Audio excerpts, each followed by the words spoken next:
अस्सलामुअलैकुम प्यारे व्यूअर्स। तो आज की इस वीडियो में मैं आपको बताऊंगा कि आपको MPPT चार्ज कंट्रोलर कौन सा लेना चाहिए और उसकी प्राइस क्या होगी। मेरे काफ़ी सारे व्यूअर्स का यही सवाल था कि अब्दुल्ला भाई हमें बताएं कि हमें MPPT चार्ज कंट्रोलर कौन सा लेना चाहिए अपने सोलर सेटअप के लिए। मैंने बहुत सी रिसर्च के बाद ये वीडियो बनाई है। अगर वीडियो पसंद आए तो वीडियो को लाइक लाजमी कीजिएगा और अगर चैनल पर नए हो तो चैनल को सब्सक्राइब भी लाजमी कीजिएगा। इस चैनल पर सोलर सेटअप्स के मुतालिक और भी बहुत सी वीडियोज़ मौजूद हैं, आप चैनल विजिट करके वो वीडियोज़ देख सकते हैं। बगैर आपका वक्त ज़ाया किए सीधे चलते हैं हमारे वीडियो की टॉपिक की तरफ। तो सबसे पहले सवाल आता है कि हमें MPPT चार्ज कंट्रोलर कौन सा लेना चाहिए। आपको पता होगा कि आपकी मार्केट्स में अलग अलग ब्रांड्स के MPPT चार्ज कंट्रोलर्स मिलते हैं। अब उनमें से आपको कौन सा लेना चाहिए और वो किस प्राइस रेंज में होगा वो मैं आपको बताऊंगा। बेस्ट MPPT चार्ज कंट्रोलर लेने के लिए आपको इन 3 चीज़ों का पता होना ज़रूरी है। सबसे पहले नंबर पर तो वो MPPT charge controller adjustable battery voltage वाला होना चाहिए। इसका मतलब ये होता है कि MPPT चार्ज कंट्रोलर की तरफ से जो बैटरी के लिए वोल्टेज होते हैं वो हम अपनी मर्जी से कम या ज़्यादा कर पाएँ। अगर आप अपनी बैटरी के हिसाब से अपने MPPT चार्ज कंट्रोलर के वोल्टेज सेट करेंगे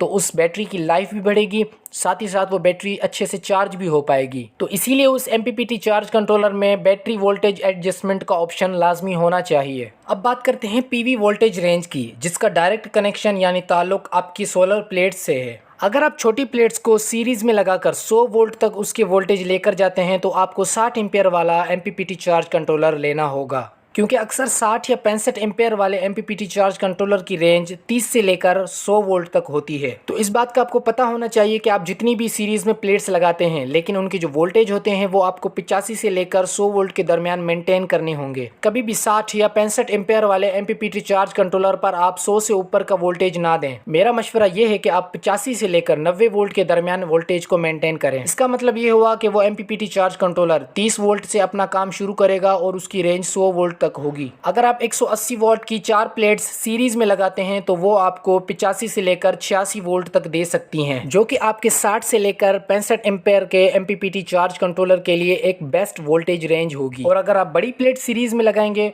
तो उनकी वोल्टेज रेंज 50 से लेकर 100 वोल्ट तक होगी। बज़ाहिर तो ये एक परफेक्ट वोल्टेज रेंज है एक MPPT चार्ज कंट्रोलर के लिए, लेकिन जब उस MPPT चार्ज कंट्रोलर पर कोई भी लोड नहीं होगा तो उसके वोल्टेज रेंज बढ़ जाएंगे सोलर पैनल से, जिसकी वजह से आपका MPPT चार्ज कंट्रोलर ख़राब हो जाएगा। और अगर आप फिर भी बड़ी प्लेट्स लगाना चाहते हैं तो आपको 80 एम्पेयर वाला MPPT चार्ज कंट्रोलर लेना होगा, जिसकी रेंज 30 वोल्ट से लेकर 145 वोल्ट के दरमियान होती है। तो वो MPPT चार्ज कंट्रोलर आपके सोलर सिस्टम के लिए एक बेस्ट MPPT चार्ज कंट्रोलर होगा। मैं आपको यही सजेस्ट करूंगा कि आप छोटी प्लेट्स वाला सेटअप लगाएं। थर्ड पॉइंट आता है कि हाइब्रिड क्या होता है। काफ़ी सारे लोगों को ये मिसअंडरस्टैंडिंग है कि हाइब्रिड का मतलब बैटरी को चार्ज करने से होता है, लेकिन मैं आपको बता दूं कि ये एकदम गलत कॉन्सेप्ट है। हाइब्रिड का मतलब ये होता है कि आप अपने उस MPPT चार्ज कंट्रोलर को UPS के साथ भी जोड़ सकते हैं। अब उसे कनेक्ट करने का तरीका मैं आपको डायग्राम की मदद से समझाने वाला हूं। UPS के मेन करंट की वायर आपको MPPT चार्ज कंट्रोलर के साथ कनेक्ट करनी होगी और आपके बिजली वाले मेन सॉकेट को आप कनेक्ट कर देंगे MPPT चार्ज कंट्रोलर में। तो इस तरीके से सबसे पहले आपको अपने MPPT चार्ज कंट्रोलर को UPS और बिजली के साथ कनेक्ट करना होगा। इसका फ़ायदा आपको ये होगा कि जब सुबह के वक्त सूरज निकलेगा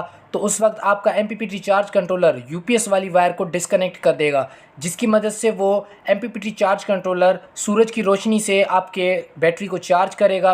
और शाम के वक्त जब हमारे सोलर पैनल हमें करंट नहीं देंगे तो उस वक्त हमारा MPPT चार्ज कंट्रोलर UPS के थ्रू ही हमारी बैटरी को चार्ज करना स्टार्ट कर देगा और उसके साथ साथ हमारा लोड भी चलाएगा। तो हाइब्रिड MPPT चार्ज कंट्रोलर का सिर्फ यही फ़ायदा होता है। व्यूअर्स, अब हम बात करेंगे MPPT चार्ज कंट्रोलर्स की प्राइस की, लेकिन प्राइस से भी पहले मैं आपको एक और बात बता देना चाहता हूं जो कि बहुत ही ज़्यादा इंपॉर्टेंट है। तो व्यूअर्स, बात ये है कि जो पहले MPPT चार्ज कंट्रोलर्स आते थे उनके अंदर वोल्टेज एडजस्टमेंट का ऑप्शन नहीं आता था, लेकिन अब काफ़ी सारे ब्रांड्स के MPPT चार्ज कंट्रोलर्स में वोल्टेज एडजस्टमेंट का ऑप्शन आ रहा है।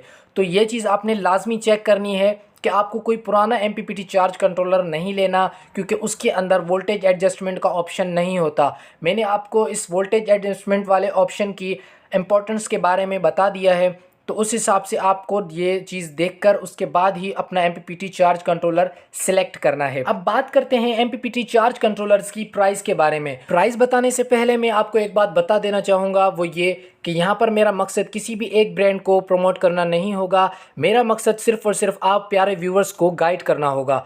तो अब बात करते हैं प्राइस की। तो सिमटेक का जो 60 एम्पेयर वाला MPPT चार्ज कंट्रोलर है, उसकी प्राइस 18,000 रुपये से लेकर 20,000 रुपये के दरमियान चल रही है। डिपेंड करता है आपके यहाँ मार्केट में क्या रेट चल रहा है। और इसी ब्रांड में 80 एम्पेयर वाला MPPT चार्ज कंट्रोलर आपको 24,000 रुपये में देखने को मिल जाएगा। दूसरे नंबर पर हम सिनको MPPT चार्ज कंट्रोलर की प्राइस की बात करते हैं तो वो 18,000 रुपये से लेकर 20,000 रुपये के दरमियान देखने को मिल जाता है।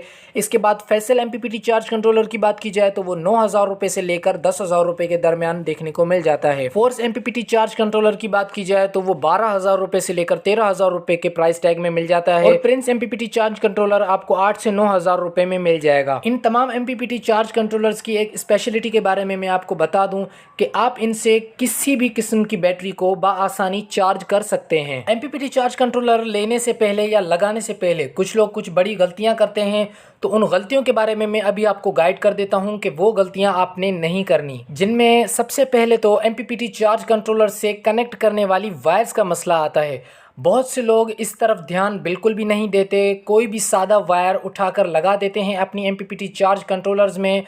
मैं आपको एक बात बता दूं कि सादा वायर लगाने से आपके MPPT चार्ज कंट्रोलर पर बहुत ज़्यादा इफेक्ट पड़ता है, तो ये गलती आप मत कीजिएगा। आपको जो MPPT चार्ज कंट्रोलर के लिए वायर यूज़ करनी है वो 42 नंबर 4 mm की वायर होनी चाहिए। इस वायर का 33 गज का बंडल आपको 6,000 रुपये में मार्केट से मिल जाएगा। ये वायर आप एयर कूलर, पंखे और हैवी DC लोड चलाने के लिए इस्तेमाल कर सकते हैं। और इसके अलावा लाइट्स चलाने के लिए आपको 18 नंबर 2 mm की वायर इस्तेमाल करनी होगी। ये जो मैंने वायर्स आपको बताई हैं, आप अपना घर का लोड चलाने के लिए यही वायर्स इस्तेमाल करें। इससे कम या ज़्यादा वाली वायर्स आप इस्तेमाल ना करें। सादा वायर्स लगाने से MPPT चार्ज कंट्रोलर और बैटरीज दोनों पर ही बहुत बुरा इफेक्ट पड़ता है। अब मैं आपको बताता हूँ कि आप बैटरी और MPPT चार्ज कंट्रोलर के दरमियान कौन सी वायर इस्तेमाल करेंगे। तो इस काम के लिए आप 4 mm शील्डेड वायर इस्तेमाल करेंगे, जो कि आपको 160 रुपये फिट मिल जाएगी। ये वायर्स इस्तेमाल करने से आपकी कम से कम एनर्जी वेस्ट होगी, जिससे कि आपको बेहतरीन रिजल्ट मिल पाएंगे। अब मैं आपको बताता हूं कि आप MPPT चार्ज कंट्रोलर्स पर कौन कौन सी बैटरीज इस्तेमाल कर सकते हैं और कौन सी बैटरीज आपको इस्तेमाल नहीं करनी चाहिए।